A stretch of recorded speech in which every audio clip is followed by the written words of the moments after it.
Har'ayoon du'ees hin boo'u yoom madaa'es ciiseen aadu jiraadhee jiraa du'uudha kan keessa kan koona waadu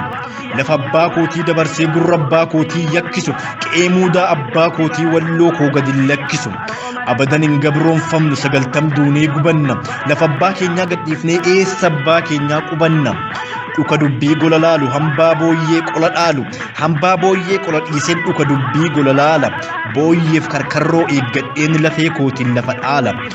lafa abbootiin itti dhumte lafa aayyuliin itti duute lafa daandee keessa deemte lafa itti harma hootee guute eenyuuf dhiifta karaa kamiin sintaajjabuu dachiif samiin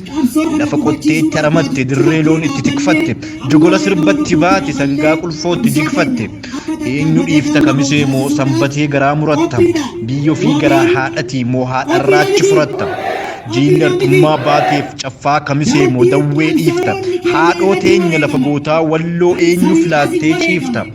wareegama kaffalanii aarsaa barbaachisu guutuun goonni mataan du'a malee seenan isaa takkan duutu lubbuu meeqaatama dhabne akkuma oromoo guututtuu bilisummaan hin dhalattu hanga cunqursaan duututtu gootolii lafa warqituu ilmaan walloo gaafannuure lafee isaaniif lafeen cabde gumaa isaanii baafannuure yaadannaaree shawaarobii jaarraa kaarra qoreef dawwee bilisummaa isaan dhumaniif osoon ijaan argeen hawwee yaadannuuree caffaaf baatee jiille dhummuu gaf makkanna mataan dhumnuus maqaan jirra galmee seenaaf yoom rakkanna lafa ittiin dhumin qabnaaree mo'annuus baay'ina caallee nan kakadha walloon goota gootummaa dhalootan dhaallee gootummaa dhalootan dhaalle walloof jecha waliin duulle kanaaf irratti gubanna kanaaf seenaa lafa tuulle malan beekneen fala jetti malan beektuuf nu gaafatti mala beekan wallo jira guyyatti gumaa baafatti mala beekan wallo jira qeerroo walloo abbaa malaa diinaaf mana qarbii jaaree darbii diinaa gubbaa galaa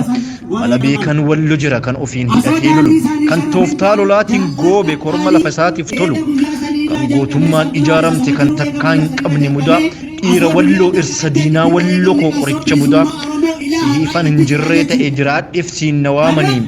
siif miidhamni narra ga'a siif morma diinaa haamanii kulkulfadhee hin jiraadhu gad waraanamee goraanii keessi oromoo walloo guutuun ciincahee rakka qoraanii godaannisa hin fayyamne keessaa gubbaadhaan baatanii maal qaba akka aaraniin silaa osoo du'uu maatanii